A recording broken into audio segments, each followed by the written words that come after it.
So once again my dear students, hello, good evening, good afternoon, अस्सलाम वालेकुम। कैसे हैं आप सब बच्चे? आई होप फाइन होंगे, सब लोग अच्छे से पढ़ाई कर रहे होंगे। चलिए बच्चों, आज जो हम अपना नेक्स्ट लेक्चर देखने वाले हैं वो हमारा लेक्चर आज का जो रहने वाला है वो क्या रहने वाला है? One of the most important topic जो हमारे NEET examination point of view से भी है, क्लास 12 बोर्ड से भी है और आपके CUET 2024 या 2025 के लिए भी है। तो देखिए, सबसे पहले बच्चों जो अब हम इसमें बात करेंगे वो आज हम बात करेंगे फीमेल रिप्रोडक्टिव सिस्टम के बारे में। हमने अभी तक देखा मेल रिप्रोडक्टिव सिस्टम को, है ना? हमने मेल रिप्रोडक्टिव सिस्टम देखा, उसके अंदर डिफरेंट पार्ट्स देखे, उनके फंक्शंस देखे। ओके, तो अब जो हम बात करने वाले हैं वो हम बात करने वाले हैं फीमेल रिप्रोडक्टिव सिस्टम की।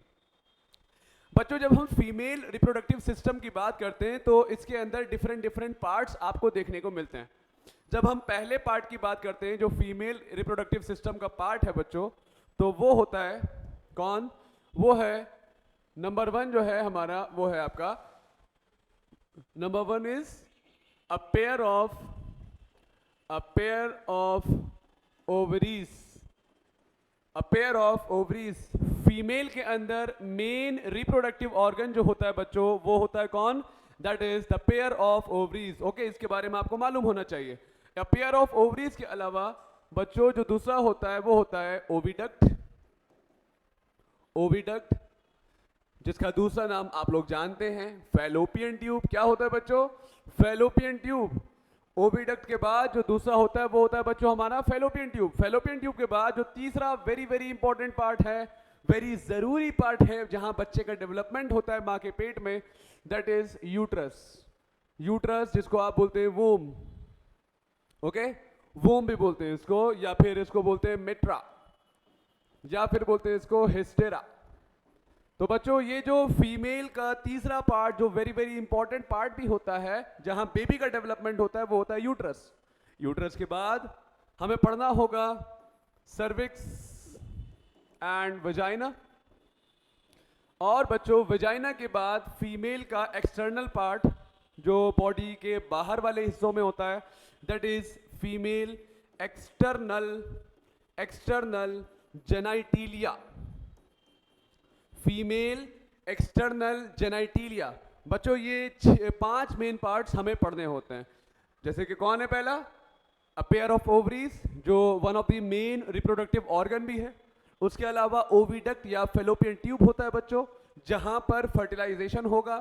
फिर इसके अलावा यूट्रस, वो मिट्रा हिस्ट्रा जिसका नाम होता है, जहां बेबी का डेवलपमेंट होगा। ये सर्विक्स, वेजाइना, ये वो ओपनिंग्स हैं जिसके थ्रू बेबी दुनिया में आता है, जन्म लेता है, पैदा होता है।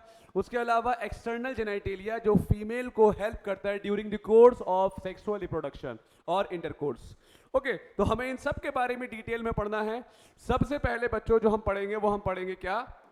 वो हम पढ़ेंगे फीमेल के अंदर जो मेन रिप्रोडक्टिव ऑर्गन है बच्चों। जो मेन रिप्रोडक्टिव ऑर्गन है वो कौन है? वो कौन है भाई? A pair of ovaries. कौन होता है भाई? A pair of ovaries. A pair of ovaries की बच्चों जब हम बात करते हैं तो ये कहां लोकेटेड होते हैं? सबसे पहले आपसे पूछता है इनका लोकेशन, तो आप बोलेंगे ये पाए जाते हैं एब्डोमेन के लोअर हिस्से में। एब्डोमेन जो हमारा पेट का जो नीचे वाला हिस्सा बच्चों होता है वो कहलाता है एब्डोमेन, और एब्डोमेन के भी बिल्कुल लास्ट वाला पोर्शन लोअर एब्डोमेन होता है। तो लोअर एब्डोमेन में लोकेटेड होता है। और इसकी जो लेंथ होती है बच्चों, जो लेंथ होती है, ये लेंथ कितनी होती है? 2 से 4 सेंटीमीटर होती है। और करीब करीब जो इसका शेप होता है, शेप को हम बोल देते हैं आमंड शेप। आमंड शेप, बादाम जैसा शेप होता है, छोटा सा। रफली अगर हम देखें तो ये बादाम है, तो आमंड शेप होता है। ये मैंने जो डायग्राम दिखाया है आपको, ये बच्चों ओवरी का डायग्राम है। ओके, तो ओवरी का मेन लोकेशन कहाँ है, उसकी लंबाई क्या है और रफ शेप क्या होता है? फीमेल में बच्चों ये जो ओवरी होती है, ओवरी किस तरीके से अटैच होती है, किस तरीके से ये बच्चों अटैच होने के अलावा लोकेटेड होती है एब्डोमेन में, वो भी देखेंगे हम साथ साथ। देखिए, अगर आप यहां देख पा रहे हैं ध्यान से कि जो एब्डोमेन है फीमेल का, तो ये दिखाई गई है ओवरी। ठीक है, ये है फीमेल ओवरी। बच्चों ये जो ओवरी है, ओवरी जो अटैच होती है जो एब्डोमेन में अटैच होती है, उसको अटैच करने के लिए जो पाया जाता है यहाँ होता है लिगामेंट। कौन होता है बच्चों? लिगामेंट होता है। तो ओवरी को पेल्विस में, जो हमारा एब्डोमिनल पार्ट है, वहां अटैच रखने के लिए कौन होते हैं बच्चों? तो आपका आंसर होगा लिगामेंट। और लिगामेंट दो मेन टाइप के होते हैं। एक तो वो लिगामेंट जो ओवरी को यूट्रस से जोड़ता है, ठीक है, इसका नाम होता है ओवेरियन लिगामेंट। कौन सा लिगामेंट? ओवेरियन लिगामेंट बच्चों। और जो बच्चों दूसरा लिगामेंट होता है जो ओवरी को पीछे, जो हमारी स्किन होती है, जो वॉल होती है बॉडी की, इससे जोड़कर रखता है, वो कहलाता है ब्रॉड लिगामेंट। क्या कहलाता है भाई? Broad ligament. Broad ligament. तो ओवरी के अटैचमेंट में इस्तेमाल होने वाले बच्चों दो मेन टाइप के लिगामेंट होते हैं। How many? दो मेन टाइप के लिगामेंट होते हैं। एक होता है ओवेरियन लिगामेंट जो ओवरी को यूट्रस से जोड़कर रखता है, और दूसरा बच्चों होता है ब्रॉड लिगामेंट जो पेल्विक वॉल होती है, जो स्किन है, जो मसल्स की लेयर है, वहां ओवरी को प्रॉपरली अटैच करने वाला ब्रॉड लिगामेंट होता है। ओके, कौन होता है भाई? ब्रॉड लिगामेंट होता है। ये अल्फाज याद रखिएगा। फिर देखिए, जब हम ओवरी की बात करते हैं तो ओवरी में बच्चों जो ओवरी की बाउंड्री बनाने वाले सेल्स होते हैं, ओवरी की बाउंड्री बनाने वाले जो सेल्स होते हैं, इन सेल्स का क्या नाम होता है ये भी देखेंगे। मैं इसको कलर चेंज कर देता हूं कि जो ओवरी की बाउंड्री बनाने वाले बच्चों सेल्स होते हैं, इन सेल्स का क्या नाम होता है। तो अगर मैं आपको हिंट दूं तो हमने जो टेस्टिस में पढ़ा था बच्चों, टेस्टिस के अंदर जो टेस्टिकुलर लोब्यूल्स के अंदर जो हमने सेमिनिफेरस ट्यूब्यूल्स पढ़े थे, उसके अंदर हमने देखा था जर्मिनल एपिथीलियम। क्या देखा था भाई? Germinal epithelium. तो बच्चों सेम चीज यहां भी होती है। यहां भी जो बाउंड्री होती है ओवरी की, यहां ओवरी की बाउंड्री बनाने वाला बच्चों कौन होता है? ये कहलाता है आपका जर्मिनल, कौन? Germinal epithelium. और बच्चों जर्मिनल एपिथीलियम जो होता है ये क्यूबॉइडल सेल्स का बना होता है, जो क्यूबिकल शेप के होते हैं। कौन सा सेल्स का होता है ये क्यूबॉइडल सेल्स का होता है जर्मिनल एपिथीलियम। अंदर वाला ये जो एरिया आपको दिखाई दे रहा है, ये एरिया जो है ये बच्चों क्या कहलाता है? ये अंदर वाला एरिया कहलाता है ओवरी का स्ट्रोमा। क्या कहलाता है? स्ट्रोमा। ओवरी का बच्चों अंदर वाला एरिया क्या कहलाता है? स्ट्रोमा। और ओवरी के ये जो एरिया है स्ट्रोमा, इसको जर्मिनल एपिथीलियम से, किससे बच्चों? जर्मिनल, किससे? जर्मिनल एपिथीलियम से जोड़कर रखने वाला कौन होता है? एक कनेक्टिव टिश्यू होता है। जैसा अगर ये अंदर स्ट्रोमा है और बाहर कौन है? Germinal epithelium. बाहर कौन है? Germinal epithelium. अंदर वाला हिस्सा कौन है बच्चों? अंदर वाला हिस्सा है स्ट्रोमा। तो स्ट्रोमा से जर्मिनल एपिथीलियम को जोड़कर रखने वाला जो होता है बीच में कनेक्टिव टिश्यू जो होता है, इस कनेक्टिव टिश्यू का बच्चों क्या नाम होता है? तो जो कनेक्टिव टिश्यू बीच में पाया जाता है बच्चों, इसका नाम होता है ट्यूनिका एल्ब्यूजिनिया। क्या नाम होता है? Tunica albuginea. तो बच्चों ट्यूनिका एल्ब्यूजिनिया क्या है? तो ट्यूनिका एल्ब्यूजिनिया वो कनेक्टिव टिश्यू की लेयर है जो स्ट्रोमा, जो ओवरी का अंदर वाला हिस्सा बनाता है, आउटर बाउंड्री, जिसको आप बोलते हैं क्या? एपिथीलियम, जर्मिनल एपिथीलियम, इन दोनों को आपस में जोड़कर रखता है। Okay, very good. आगे जो हमारा स्ट्रोमा है, जो ओवरी का स्ट्रोमा है बच्चों, ये ओवरी का स्ट्रोमा दो मेन हिस्सों में बटा होता है। How many? दो मेन हिस्सों में बटा होता है। और वो दो मेन हिस्से कौन हैं? जो आउटर वाला स्ट्रोमा होता है, एक अंदर वाला स्ट्रोमा होता है। आउटर वाला जो साइड, जो बाउंड्री पर रहता है, आउटर वाला, तो बाहर वाला स्ट्रोमा कहलाता है, लड़कियों या बच्चों जो भी हैं यहाँ पर, लड़कों, तो आउटर वाला स्ट्रोमा क्या कहलाता है? ये कहलाता है आपका कॉर्टेक्स। आउटर वाला क्या कहलाता है? कॉर्टेक्स। और इनर वाला बच्चों जो होता है स्ट्रोमा, ये कहलाता है क्या? मेड्यूला। क्या कहलाता है? मेडुला नहीं, सॉरी, मेड्यूला कहलाता है। क्या कहलाता है? मेड्यूला कहलाता है। तो इन अंदर वाला मेड्यूला, आउटर वाला कॉर्टेक्स होता है। ओके, तो ये हमने ओवरी को बाहर से और अंदर से देखा। अब ओवरी के अंदर बच्चों, ओवरी तो एक लिविंग आपका इसका पार्ट है, फीमेल का रिप्रोडक्टिव ऑर्गन है। इसके अंदर ब्लड सप्लाई लाने वाले आप देख पा रहे हैं, ये ओवरी के अंदर आने वाला ये ब्लड वेसल है। ठीक है, ये कौन है? ब्लड वेसल है, ये आर्टरी है। ठीक है। और जो वेस्ट वाला ब्लड होता है उसको बाहर लेके जाने वाला, सर्कुलेशन को कंप्लीट करने वाला, ये कौन होगा?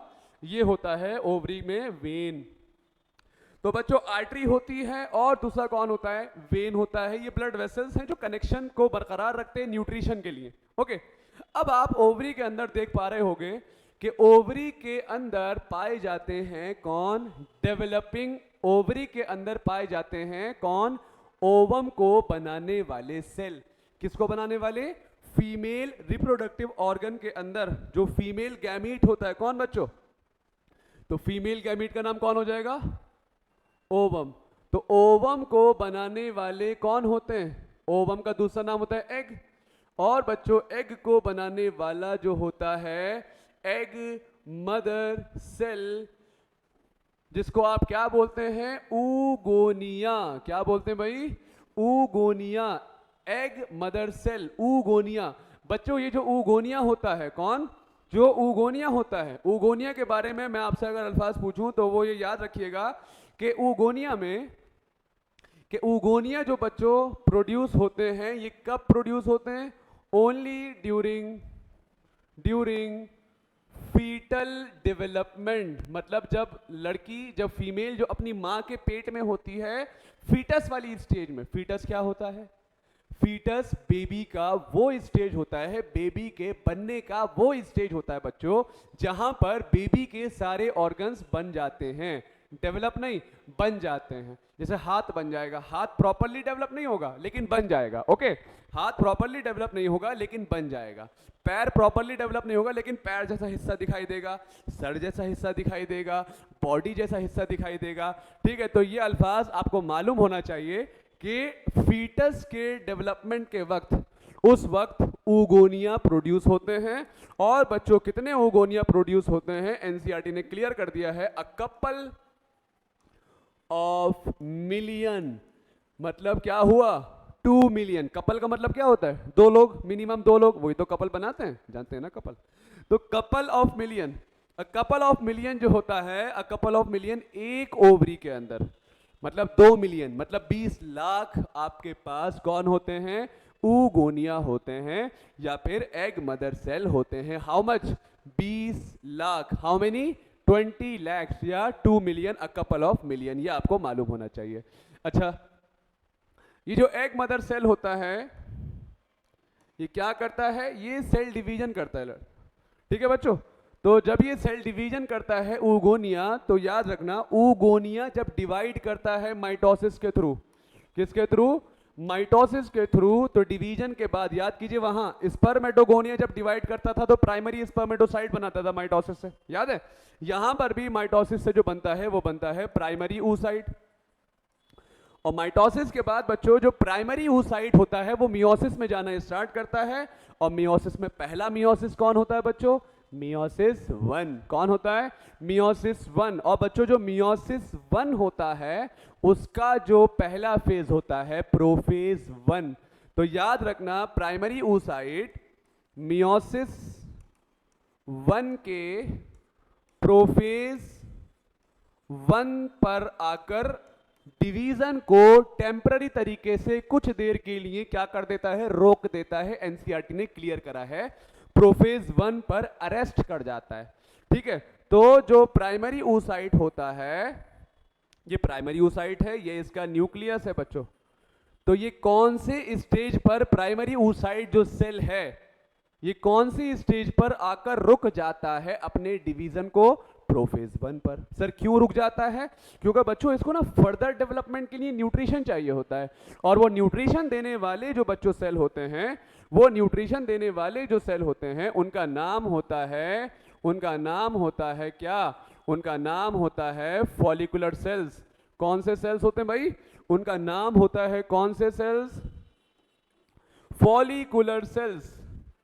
Follicular cells. और बच्चों ये प्राइमरी oocyte पर जो पहली फॉलिकुलर सेल की लेयर आती है, इस पूरी लेयर का बच्चों नाम होता है प्राइमरी फॉलिकल। क्या नाम होता है? Very very very very very very very very very very important. क्या होता है बच्चों? Primary follicle. क्या होता है? प्राइमरी फॉलिकल होता है। प्राइमरी फॉलिकल पर जो दूसरी कवरिंग आती है बच्चों सेल्स की, जो दूसरी कवरिंग आती है इसके ऊपर, ये फॉलिकल की जो लेयर होती है, ये जो लेयर होती है सेल्स की, इन सेल्स को बच्चों क्या कहा जाता है? Follicular cells. या जब एक सिंगल लेयर में होंगे तो कहलाएंगे फॉलिकुलर लेयर, लेकिन जब मल्टीपल लेयर हो, एक लेयर येलो वाली, दूसरी ग्रीन वाली, और लेयर्स हो जाएं, तो बच्चों जो मल्टीपल लेयर होती है उसका नाम क्या होता है? उसको आप बोलते हैं ग्रेन्यूलोसा सेल। कौन से सेल बच्चों? Granulosa cell. ओके, क्या होता है भाई? ग्रेन्यूलोसा सेल होता है, अल्फाज याद रखिएगा। तो प्राइमरी फॉलिकल के बाद जो दूसरी फॉलिकुलर लेयर बनती है वो क्या कहलाती है? Secondary follicle. क्या कहलाती है बच्चों? सेकेंडरी फॉलिकल कहलाती है। और बच्चों जो सेकेंडरी फॉलिकल होता है यही ट्रांसफॉर्म होता है। क्या होता है? यही ट्रांसफॉर्म करता है, यही चेंज होता है। क्या हो जाता है? चेंज हो जाता है टर्शरी फॉलिकल के अंदर। बच्चों कोई भी फॉलिकल हो, प्राइमरी हो, सेकेंडरी हो, टर्शरी हो, इसको अल्लाह ने जो बनाया है ये किसके लिए बनाया है? इसको बनाया है न्यूट्रिशन के लिए। जो अंदर ये oocyte बैठा है ना, जो नाराज होके बैठ गया था कि भाई हम डिवीजन नहीं करेंगे। क्यों नहीं करोगे बच्चा? खाना दो हमें। तो खाना देने के लिए कौन से सेल्स होते हैं यहाँ पर? ये फॉलिकुलर सेल्स होते हैं। जो प्राइमरी लेयर, लो भैया खाना खाओ, सेकेंडरी लेयर आएगी वो कहेगी खाना खाओ, ट्रांसफॉर्म होकर टर्शरी बनकर आएगी, बोलेगी खाना खाओ। ठीक है, तो खाना खाओ और मस्त हो जाओ। ओके, तो बच्चों ये टर्शरी फॉलिकल होता है, अल्फाज याद रखिएगा। टर्शरी फॉलिकल का बच्चों पहचान पूछा जाता है कि कैरेक्टरिस्टिक ऑफ टर्शरी फॉलिकल। तो बच्चों टर्शरी फॉलिकल की क्या कैरेक्टरिस्टिक होती है इसको समझिए। जैसे सपोज कीजिए ये oocyte है प्राइमरी वाला, ये इसका न्यूक्लियस है, और बच्चों जो इसके ऊपर जो सेल्स की लेयर होती है, उन सेल्स की लेयर का क्या नाम होता है? जो सेल्स होते हैं इसके ऊपर, ये जो सेल्स की लेयर होती है, इन सेल्स को आपने बोला है क्या? फॉलिकुलर सेल्स, है ना? इन सेल्स की लेयर को हम क्या बोलते हैं बच्चों? Follicular cells. इनको हम बोलते हैं फॉलिकुलर सेल्स। तो बच्चों ये जो फॉलिकुलर सेल्स की लेयर होती है इसके बारे में आपको मालूम होना चाहिए क्या? कि ये किस तरीके से न्यूट्रिशन देती है, और इसके जस्ट बाहर भी एक लेयर बन जाती है सेल्स की जो कि दो हिस्सों में बटी होती है। इसको आप बोलते हैं थीका। एनसीईआरटी ने इसको क्या बोला है? थीका। और बच्चों ये जो हमारा है ये है अंदर कौन? मैं येलो से ही दिखाता हूं आपको। ये अंदर जो है ये है आपका oocyte, प्राइमरी oocyte है अभी, ठीक है। ये इसका न्यूक्लियस है, और जो इसकी मेम्ब्रेन वाला हिस्सा होता है ये कहलाता है आपका जोना पेलुसिडा। क्या कहलाता है? Zona pellucida. Very very important. क्या कहलाता है भाई? ये कहलाता है जोना पेलुसिडा नाम की लेयर होती है। क्या होती है? Zona pellucida. अल्फाज याद रखिएगा। तो जोना पेलुसिडा लेयर होती है। ओके, याद रखिएगा। इसके अलावा ये जो फॉलिकुलर सेल्स होते हैं, जो याद रखिएगा, जो बिल्कुल बगल में पाए जाते हैं, जो फॉलिकुलर सेल्स की लेयर, जो बच्चों ये जो फॉलिकुलर सेल्स की लेयर है जो बिल्कुल टच में होती है डायरेक्ट, ये सबसे पहले मैच्योर करती है, और मैच्योर करने के बाद ये जो फॉलिकुलर सेल्स होते हैं ये सॉलिडिफाई हो जाते हैं, सॉलिड स्टेट में आ जाते हैं। और बच्चों ये जो लेयर बन जाती है, मजबूत लेयर, प्रोटेक्टिव लेयर, इस लेयर का नाम क्या पड़ जाता है? जो जोना पेलुसिडा के जस्ट बाहर होती है, इसको आप बोलते हैं क्यूमुलस ऊफोरिकस। क्यूमुलस ऊफोरिकस, ठीक है बच्चों, याद रखना। क्यूमुलस ऊफोरिकस नाम की ये लेयर होती है। ओके, और यही जो ग्रेन्युलोसा सेल्स, वो ग्रेन्युलोसा सेल्स जिनका शेप नॉर्मल वाले सेल से थोड़ा क्या हो जाए?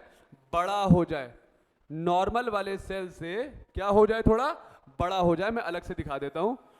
वो सेल्स जिनका, वो फॉलिकुलर सेल जिनका शेप साइज नॉर्मल वालों से थोड़ा ज्यादा बड़ा हो जाए, इलोंगेटेड फॉर्म में आ जाए, तो बच्चों यही सेल्स की लेयर कहलाती है कोरोना रेडिएटा।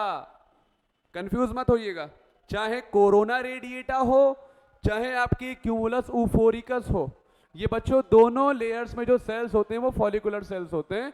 बस एक जगह ये सॉलिडिफाई हो जाते हैं, सॉलिड स्टेट में आ जाते हैं, और बच्चों दूसरी जगह ये क्या होते हैं, ये हमारे इलोंगेटेड रहते हैं। तो जो भी इलोंगेटेड होंगे वो क्या कहलाएंगे, कोरोना रेडिएटा, और जो सॉलिडिफाई हो जाते हैं वो क्यूमुलस ऊफोरिकस कहलाता है।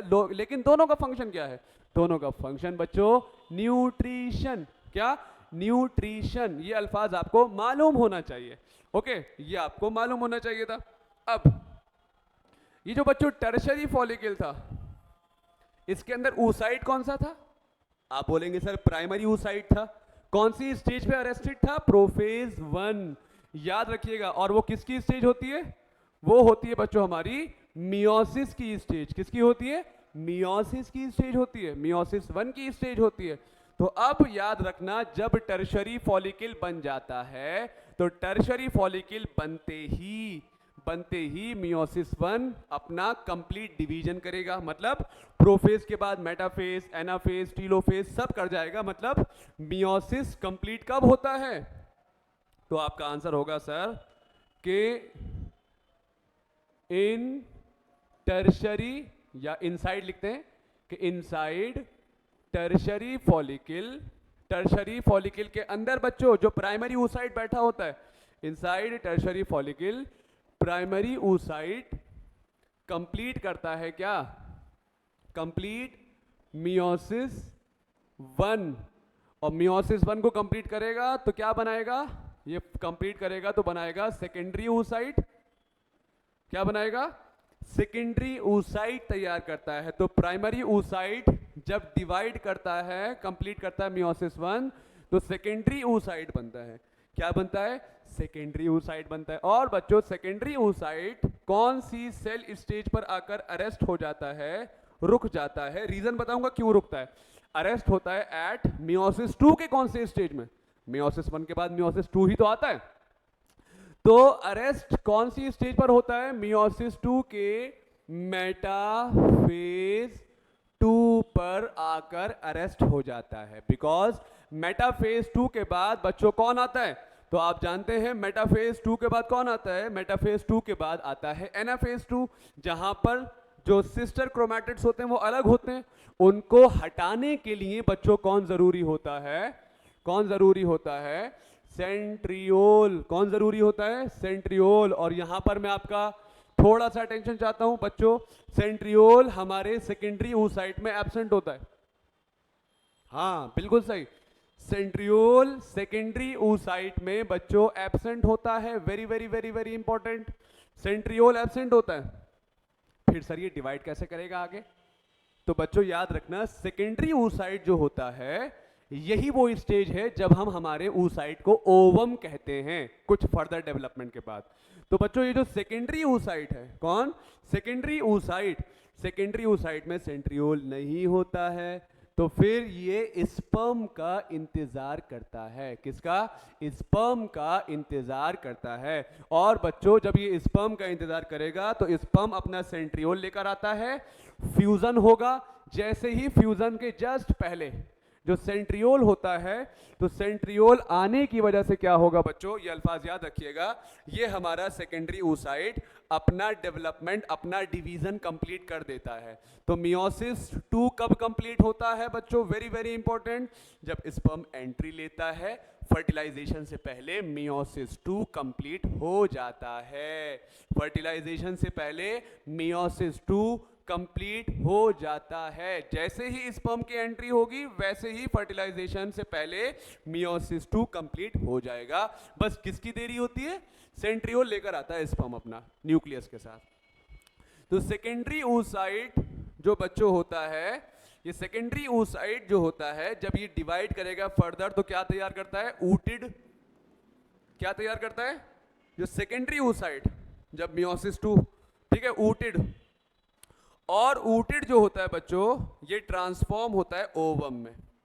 किस में ट्रांसफॉर्म होता है, ओवम में ट्रांसपोर्ट या ट्रांसफॉर्म होता है।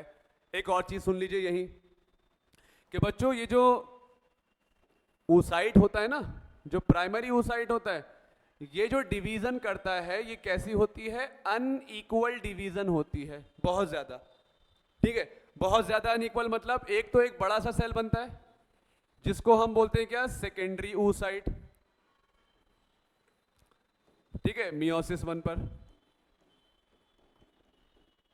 और एक छोटा सा एक सेल टाइप स्ट्रक्चर बनता है, इसको आप बोलते हैं पोलर बॉडी। क्या बोलते हैं भाई? पोलर बॉडी बोलते हैं। प्राइमरी oocyte जो होता है ये होता है डिप्लॉइड। कैसा होता है बच्चों? प्राइमरी oocyte बच्चों कैसा होता है? डिप्लॉइड। मियोसिस 1 के बाद सेकेंडरी oocyte बनता है हैप्लॉइड, और पोलर बॉडी भी हैप्लॉइड होती है। मतलब पोलर बॉडी का बनना इस वजह से जरूरी होता है ताकि हम ओवम के अंदर क्रोमोसोम का नंबर हाफ कर दें। क्या कर दें? हाफ कर दें। और जब मियोसिस 2 होता है तो मियोसिस 2 तो मियोसिस बच्चों जो मियोसिस 2 होता है ये तो माइटोसिस के जैसा होता है। किसके जैसा? माइटोसिस के जैसा होता है मियोसिस 2। तो मियोसिस 2 में जब पोलर बॉडी, जो पोलोसाइट भी कहलाता है, पोलर बॉडी जब 2 में डिवाइड करेगा तो 2 पोलर बॉडी बन जाएगी यहाँ पर। और जो हमारा सेकेंडरी oocyte है ये भी डिवाइड करता है, और डिवाइड करके क्या बनाता है? एक तो बनाता है ऊटिड और तैयार करता है एक और पोलर बॉडी। ठीक है, क्रोमोसोम का नंबर तो सेम रहेगा, अगर ये n है तो ये दोनों भी n होंगे, है ना। तो बताइए डिवीजन में जो oogenesis होता है, डिवीजन में बच्चों कितने पोलर बॉडीज आपको दिखाई दे रहे हैं? 3 पोलर बॉडीज तैयार होते हैं। How many? 3 polar bodies are तैयार। 3 पोलर बॉडीज, 3 पोलर बॉडीज होते हैं। और बच्चों एक ऊटिड, 1 फंक्शनल, 4 नहीं बनते यहाँ, 4 स्पर्मेटिड नहीं बनते हैं, यहाँ एक ऊटिड तैयार होता है। क्या? एक ऊटिड तैयार होता है। तो 1 ऊटिड, तो एक ऊटिड तैयार होता है। ये ट्रांसफॉर्म होके बनाता है ओवम। क्या बनाता है? ओवम। ये सारा काम टर्शरी फॉलिकल के अंदर हो रहा है। किसके अंदर हो रहा है? ये सारा काम टर्शरी फॉलिकल के अंदर हो रहा है। किसके अंदर? Tertiary follicle. और टर्शरी फॉलिकल का जो मैच्योर स्टेज होता है बच्चों, कौन सा स्टेज? सबसे ज्यादा मैच्योर स्टेज जो होता है टर्शरी फॉलिकल का, वो बच्चों क्या कहलाता है? वो कहलाता है ग्राफियन फॉलिकल। क्या कहलाता है? Graafian follicle. टर्शरी फॉलिकल की आपसे एनसीईआरटी में पहचान पूछी जाती है। तो टर्शरी फॉलिकल की पहचान होती है कि इसमें एक कैविटी होती है, एक कैविटी होती है टर्शरी फॉलिकल के अंदर। इस कैविटी का बच्चों क्या नाम होता है? एनसीईआरटी में दे रखा है ये नाम कि ये कैविटी जो होती है जिसमें लिक्विड भरा रहता है, इस कैविटी को आप बोलते हैं एंट्रम। क्या बोलते हैं?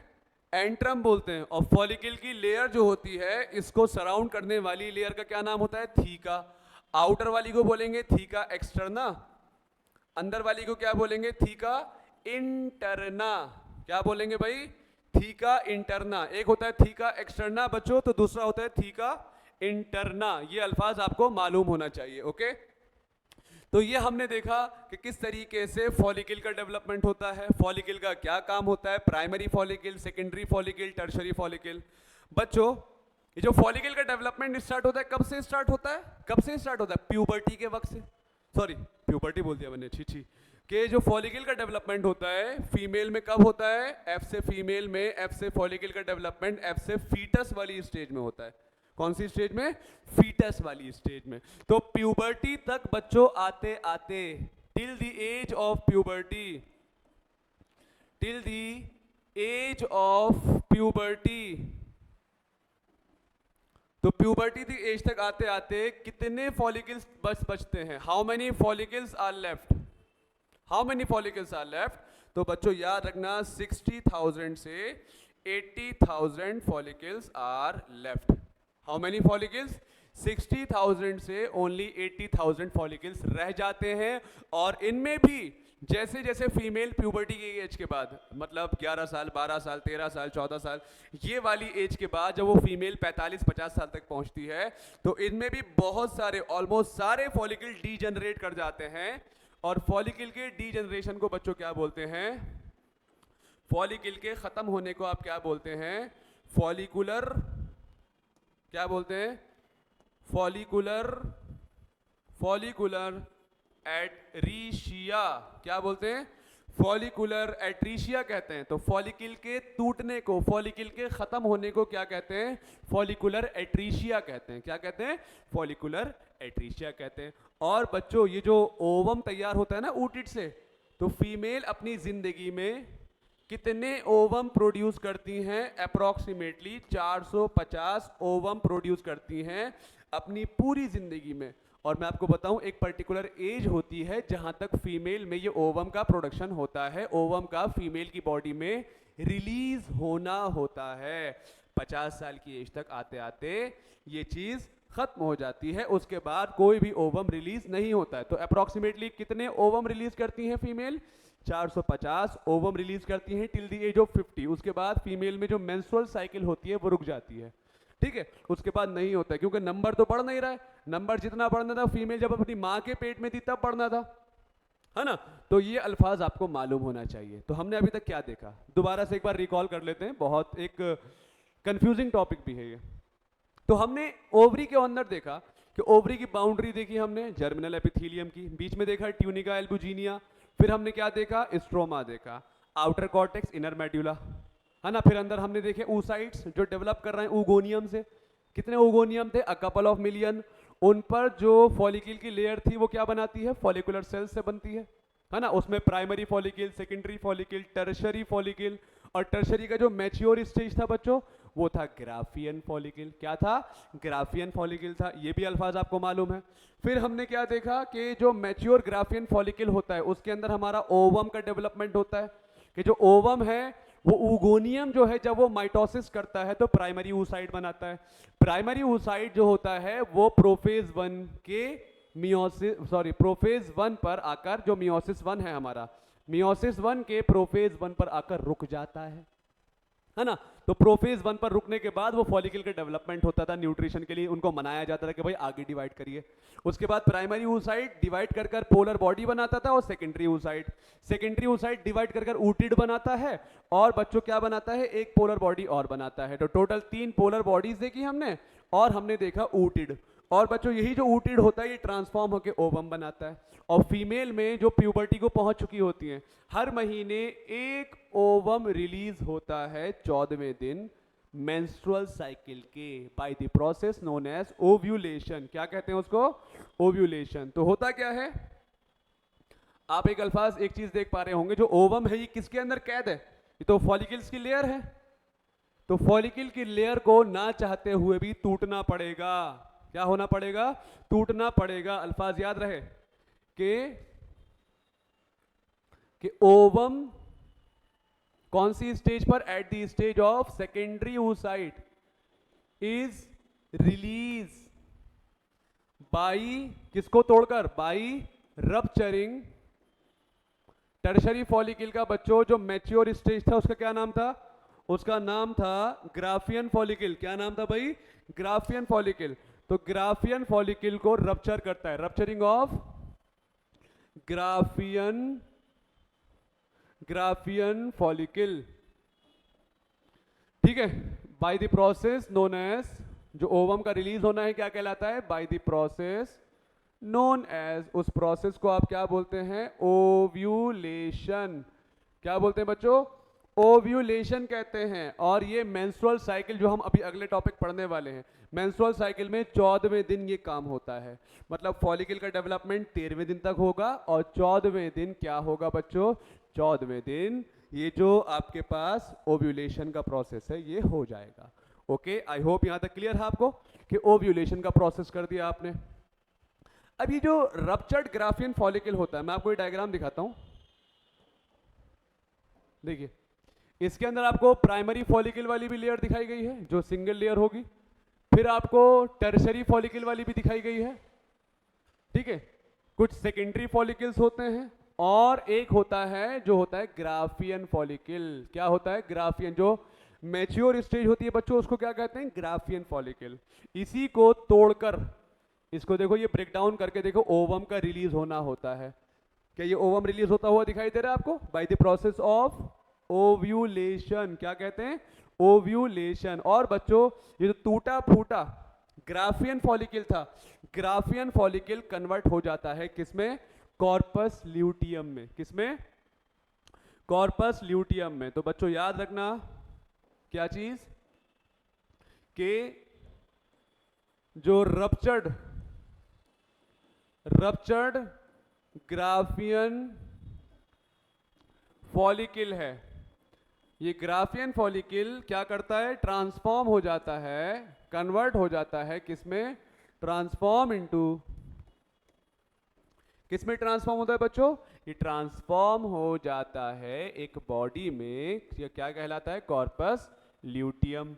और बच्चों इसकी खासियत होती है कि ये जो कॉर्पस ल्यूटियम होता है ना, इसके सेल्स, इसके जो सेल्स होते हैं किस कलर के होते हैं, येलो कलर के होते हैं। ये पहचान होती है इसकी बच्चों। येलो कलर के क्यों होते हैं, बिकॉज जैसे क्लोरोफिल जो है वो ग्रीन बनाता है हमारे लीफ को, येलो कलर जो होता है यहाँ पर बच्चों वो आता है ल्यूटिन नाम के एक पिगमेंट की वजह से। ओके, याद रखिएगा, कॉर्पस ल्यूटियम तैयार होता है रप्चर्ड ग्राफियन फॉलिकल से। और बच्चों ये जो कॉर्पस ल्यूटियम होता है इसका फंक्शन क्या है, सी से कॉर्पस, एल से ल्यूटियम, ये क्या करता है, ये प्रोड्यूस और सिक्रीट करता है किसे, प्रोजेस्टेरॉन नाम का हार्मोन। प्रोजेस्टेरॉन नाम का हार्मोन, जो पी से प्रोजेस्टेरॉन है बच्चों, ये पी से प्रेगनेंसी को मेंटेन करता है। जब माँ बच्चे को कैरी कर रही होती है उसमें मदद करने वाला जो एक हार्मोन है प्रेगनेंसी में, वो प्रोजेस्टेरॉन होता है। जो हमारा यूट्रस होता है ना फीमेल में, उसकी वॉल को मजबूती से पकड़कर रखता है प्रोजेस्टेरॉन। एक और हार्मोन आप लोगों ने नाम सुना होगा, क्या नाम सुना, एक और हार्मोन, वो आप लोगों ने नाम सुना होगा बच्चों, एस्ट्रोजन। ये कौन प्रोड्यूस करता है, एस्ट्रोजन। प्रोजेस्टेरॉन तो कॉर्पस ल्यूटियम करता है बच्चों, एस्ट्रोजन वेरी वेरी इंपॉर्टेंट। अभी देखा था पीछे जो फॉलिकल थे, Graafian follicle, tertiary follicle, secondary follicle, ये जो फॉलिकल्स थे आपके, कौन, जो फॉलिकल्स होते हैं आपके बच्चों, तो फॉलिकल क्या करते हैं, फॉलिकल जब प्रोड्यूस हो रहे होते हैं तो फॉलिकल्स ही क्या प्रोड्यूस करते हैं, ईस्ट्रोजन। तो ईस्ट्रोजन को प्रोड्यूस करने वाला कौन, प्रोड्यूस बाय डेवलपिंग फॉलिकल्स। कौन, जो डेवलपिंग फॉलिकल्स होते हैं बच्चों, primary follicle, secondary follicle, tertiary follicle जो होते हैं, ये फॉलिकल्स जो होते हैं क्या करते हैं, याद रखिएगा, एस्ट्रोजन नाम के हार्मोन को प्रोड्यूस करते हैं। और बच्चों फीमेल के अंदर, जो फीमेल होती हैं, जो खवातीन होती हैं, ठीक है, तो इनके अंदर स्त्रियां होती हैं, तो इनके अंदर जो कौन से कैरेक्टर, फीमेल वाले कैरेक्टर, आवाज पतली होना, बॉडी में जो शेप होता है वो अलग अलग होता है, जैसे हिप का शेप होता है वो थोड़ा ब्रॉड होता है, फीमेल की बॉडी में जैसे ब्रेस्ट का डेवलपमेंट होता है, बाल फेस पर या बॉडी पर कम होना, सर पर ज्यादा बाल होना, ये सब कराता है कौन, ये एस्ट्रोजन कराता है। ओके, कौन कराता है, एस्ट्रोजन हार्मोन कराता है, ये अल्फाज याद रखिएगा।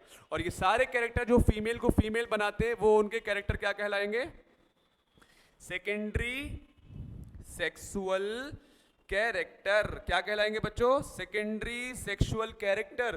तो सेकेंडरी सेक्सुअल कैरेक्टर जो होते हैं बच्चों, इनको डेवलप कराने वाला, फीमेल को फीमेल बनाने वाला एस्ट्रोजन होता है। कौन होता है, वेरी वेरी इंपॉर्टेंट, कौन होता है बच्चों, एस्ट्रोजन होता है। तो ये हमने अभी तक बच्चों देखा ओवरी पूरा का पूरा। ओवरी के अलावा हमें जो दूसरा पार्ट पढ़ना है वो क्या पढ़ना है बच्चों, ओवरी के अलावा जो हमें पढ़ना है, ओवरी के जस्ट बगल में आपको दिखाई दे रहा होगा कि ओवरी से जो एग रिलीज होता है बच्चों, जो ओवरी से एग रिलीज होता है, ये आगे इसको कैरी कौन कराता है, आगे की तरफ इसको कैच कौन करता है, इसको आगे ट्रेवल कौन कराता है, तो आप लोगों ने नाम सुना होगा fallopian tube, very very important, oviduct, जिसकी लंबाई 10 से 12 सेंटीमीटर होती है। हाउ मच, 10 to 12 सेंटीमीटर का ओविडक्ट होता है, लेंथ याद रखिएगा। ओविडक्ट के बच्चों 3 मेन पार्ट होते हैं, इन्फंटिबुलम, एम्प्यूला और इस्थमस। जो फनल जैसा होता है, फनल जानते हैं, फनल आगे से चौड़ा पीछे से थोड़ा पतला होता है, तो देखो आगे से ये चौड़ा है और पीछे से पतला है। तो फनल शेप जो ये स्ट्रक्चर है ये इनफंडिबुलम कहलाता है। और इसमें बच्चों ये जो फिंगर लाइक प्रोजेक्शन आपको दिखाई दे रहा है, ये एफ से फिंगर लाइक क्या कहलाते हैं? फिम्ब्रिये कहलाते हैं। क्या कहलाते हैं? फिम्ब्रिये। ये कलेक्शन करते हैं, जो ओव्यूलेशन होता है ना बच्चों, तो ओव्यूलेशन में जो ओवम रिलीज होगा उसको पकड़ने वाले कौन? ये फिम्ब्रिये होते हैं। कौन होते हैं? ये फिम्ब्रिये होते हैं। फिर एम्प्यूला वाला एरिया जो होता है बच्चों, एनसीईआरटी में बोला गया है, एम्प्यूला जो होता है, एम्प्यूला के बारे में एक अल्फाज दे रखा है कि एम्प्यूला बच्चों कैसा होता है, मैं यहीं लिख देता हूं डायग्राम पे। एम्प्यूला बच्चों कैसा होता है? वाइडेस्ट, सबसे चौड़ा हिस्सा जो होता है ये एम्प्यूला वाला रीजन होता है। और मैं आपका यहाँ पर थोड़ा सा कंसेंट्रेशन पूछूंगा कि एम्प्यूला बच्चों ये वो एरिया होता है जहां पर फर्टिलाइजेशन होता है। मार्क कर लो इसको, स्टेटमेंट। तो एम्प्यूला बच्चों जहां स्पर्म और ओवम आपस में फ्यूज करके Z4 जाइगोट बनाते हैं, ये कौन सा एरिया होता है? एम्प्यूला होता है। उसके बाद जो आगे पतला सा हिस्सा होता है ये क्या कहलाता है? इस्थमस। इस्थमस क्या करता है? ये जो फैलोपियन ट्यूब है बच्चों, ये जो फैलोपियन ट्यूब है, इस फैलोपियन ट्यूब को किससे जोड़ता है? ये फैलोपियन ट्यूब को जोड़ता है किससे? जो ये यूट्रस है। कौन है ये? ये बच्चों होता है यूट्रस। ये जो यूट्रस है, तो यूट्रस से फैलोपियन ट्यूब को जोड़ने वाला कौन? कौन होता है? फैलोपियन ट्यूब का इस्थमस वाला रीजन। कौन होता है? फैलोपियन ट्यूब का इस्थमस वाला रीजन। तो फैलोपियन ट्यूब में फिंगर लाइक फिम्ब्रिये इस्थमस का पार्ट होते हैं, ठीक है, जो फनल शेप होता है। कैसा शेप होता है? Funnel shape. कैसा शेप भैया? Funnel, FUNNEL, funnel shape. तो बच्चों याद रखना कौन सा शेप? फनल शेप, ठीक है। इनफंडिबुलम के आगे एम्प्यूला जहां पर फर्टिलाइजेशन होता है, स्पर्म का ओवम से फ्यूजन होता है। इस्थमस वो एरिया है जो फैलोपियन ट्यूब को यूट्रस से, इस यूट्रस से जोड़ता है। तो यूट्रस से जोड़ने वाला कौन होगा? इस्थमस वाला एरिया होता है, ठीक है। तो ये हमने फैलोपियन ट्यूब देखा, उसकी लंबाई देखी। अब बच्चों यही जो हमारा डायग्राम है इसी को हम और यूज करते हैं। तो बच्चों ये जो यूट्रस है, ये जो बच्चों यूट्रस होता है, ये यूट्रस का जो शेप है, एनसीईआरटी ने क्या बोला है कि यूट्रस का जो शेप है, देखो ऊपर से थोड़ा वाइड है, ऊपर से थोड़ा वाइड है और नीचे से थोड़ा कैसा है? थोड़ा वाइड कम है। तो ये जो शेप होता है ये नाशपाती, जिसको हम बोलते हैं पियर, और पियर भी उल्टा पियर है तो इन्वर्टेड पियर शेप। कैसा शेप? इन्वर्टेड है और पियर शेप है। तो इन्वर्टेड पियर शेप ये बच्चों यूट्रस होता है। यूट्रस का जो ये टॉप वाला हिस्सा होता है, ये टॉप वाला हिस्सा क्या कहलाता है? यूट्रस का फंडस, फंडस रीजन। और बच्चों ये जो कॉर्नर वाला एरिया होता है, कॉर्नर वाला, ये जो कॉर्नर वाला एरिया होता है जहां यूट्रस किससे जुड़ता है? फैलोपियन ट्यूब से। बच्चों इस कॉर्नर वाले हिस्से को क्या बोलते हैं? कॉर्नुआ। क्या बोलते हैं? कॉर्नुआ। और बच्चों ये जो मेन हिस्सा है, ये इनर वाला, ये जो एरिया होता है, ये एरिया कहलाता है मेन यूट्रस का बॉडी। क्या कहलाता है भाई? ये कहलाता है यूट्रस की बॉडी कहलाती है। ओके, अल्फाज याद रखिएगा। ये वो एरिया है जहां बेबी का डेवलपमेंट, बेबी का अटैचमेंट, एम्ब्रियो की फॉर्म में अटैचमेंट होता है, इम्प्लांटेशन होता है। वेरी वेरी इंपॉर्टेंट, बॉडी, ठीक है। तो ये हमारा यूट्रस है, इन्वर्टेड पियर शेप होता है, फंडस टॉप डोम वाला हिस्सा, कॉर्नर वाला कॉर्नुआ, मेन हिस्सा बॉडी। क्या होता है मेन हिस्सा? मेन हिस्सा बच्चों होता है कौन? बॉडी होता है। ये अल्फाज याद रखिएगा। और यूट्रस क्या है? यूट्रस क्या है बच्चों? यूट्रस में, अच्छा परेशान मत होइएगा, मैं आपको इस चैप्टर के लास्ट में इसके नोट्स भी दे दूंगा। ओके, तो यूट्रस जो है बच्चों जहां पर बेबी का डेवलपमेंट होता है, ये क्या कहलाता है? यूट्रस कहलाता है। अच्छा बच्चों, इसी में हम आपसे बात करें तो जो ये यूट्रस है, यूट्रस जो है बच्चों कि यूट्रस का जो लास्ट वाला पोर्शन है, ये लास्ट वाला पोर्शन क्या कहलाता है? इसको हम नाम देते हैं सर्विक्स। क्या बोलते हैं? सर्विक्स कहते हैं। क्या बोलते हैं? सर्विक्स। ये सर्विक्स यूट्रस को कहाँ खोलता है? फीमेल में जो ओपनिंग होती है बाहर के लिए, तो फीमेल में जो एक्सटर्नल ओपनिंग होती है जहां से बेबी जो है बाहर आएगा बॉडी से, जहां से ओवम, जहां से पीरियड्स मेंस्ट्रुअल ब्लीडिंग होती है, तो उस ओपनिंग को हम क्या बोलते हैं? वेजाइना। क्या बोलते हैं? वेजाइना। तो वेजाइना से यूट्रस को जोड़कर रखने वाला बीच वाला एरिया कौन होता है? सर्विक्स होता है। कौन होता है? सर्विक्स। तो सर्विक्स एक तरफ तो यूट्रस की तरफ ओपन करता है, दूसरी तरफ वेजाइना में ओपन करता है। तो बच्चों जहां ये सर्विक्स यूट्रस में ओपन करता है, इस एरिया को बोलते हैं आप इंटरनल ओस ओपनिंग। ओस मतलब ओपनिंग यहां पर। और यही जो सर्विक्स जब बाहर वजाइना की तरफ खुलता है, ये क्या कहलाता है? ये कहलाता है एक्सटर्नल ओस। इंटरनल ओस, एक्सटर्नल ओस। और बच्चों ये आपको रास्ता, एक रास्ता दिखाई दे रहा होगा इन दोनों ओपनिंग के बीच, ये रास्ता क्या कहलाता है बच्चों? Cervical canal. क्या कहलाता है? Cervical canal. और बच्चों ये जो रास्ता है सर्वाइकल कैनाल वाला, ये रास्ता फिर ये जो वेजाइना की ओपनिंग होती है, ये सर्वाइकल कैनाल और बच्चों ये जो रास्ता होता है, ये पूरा एरिया क्या कहलाता है? जो सर्वाइकल कैनाल और वेजाइना से मिलकर बनता है, ये कहलाता है बच्चों बर्थ कैनाल। जो बच्चे का जन्म होता है वो इसी रास्ते से होता है, बर्थ कैनाल के जरिए, जो सर्वाइकल कैनाल से मिलकर और वेजाइना से मिलकर बनता है। वेजाइना बॉडी के बाहर खुलता है, जहां से मेंस्ट्रुअल साइकिल पीरियड्स होते हैं, ब्लीडिंग होती है, जहां से बेबी का डेवलपमेंट होगा। तो एक्सटर्नल ओपनिंग को आप क्या बोलते हैं? वेजाइना कहते हैं, याद रखिएगा। ओके बच्चों, यूट्रस में यूट्रस को बनाने वाली सबसे अंदर वाली, बीच वाली, सबसे बाहर वाली कुछ वॉल होती है। नाम लिख रहे हैं सामने कि एक का नाम लिख रहे हैं सामने कि पेरीमेट्रियम नाम की एक वॉल होती है बच्चों। कौन सी? पेरीमेट्रियम। एक होती है मिडिल वाली मायोमेट्रियम और सबसे अंदर वाली एंडोमेट्रियम। बच्चों इसके अंदर जो आउटर कवरिंग बनाता है यूट्रस की, ये कवरिंग बनाने वाला होता है perimetrium. Okay, fibrous connective tissues होते हैं इसमें, कनेक्टिव टिश्यूज पेरीमेट्रियम। मायो बहुत इंपॉर्टेंट है। मायो, मायो मतलब बच्चों होता है क्या? मायो मतलब कोई बताएगा? मायो मतलब रिपीट कर सकते हैं आप, मसल्स। तो यहां पर मसल्स जो हमारी कंट्रोल में नहीं होते, smooth muscle, non striated muscles, smooth muscles से बना हुआ मायोमेट्रियम होता है बच्चों। जब बच्चे का डेवलपमेंट हो रहा होता है ना, तो जब डिलीवरी होगी तो डिलीवरी के वक्त मदर को प्रेशर लगाना होता है, थोड़ा लेबर पेन जब होता है, तो वो जो प्रेशर लगाने के लिए यूट्रस में कॉन्ट्रैक्शन होता है, ठीक है, सिकुड़न आती है, कॉन्ट्रैक्शन, फोर्स पैदा होती है, उसको प्रोड्यूस कराने वाला मायोमेट्रियम होता है, कॉन्ट्रैक्शन होता है। इसमें क्या होता है? कॉन्ट्रैक्शन। और बच्चों ये जो एंडोमेट्रियम है, इसके तो क्या ही कहने हैं। एंडोमेट्रियम बच्चों ये वो एरिया है, एंडोमेट्रियम में कौन पाए जाते हैं? Blood vessels.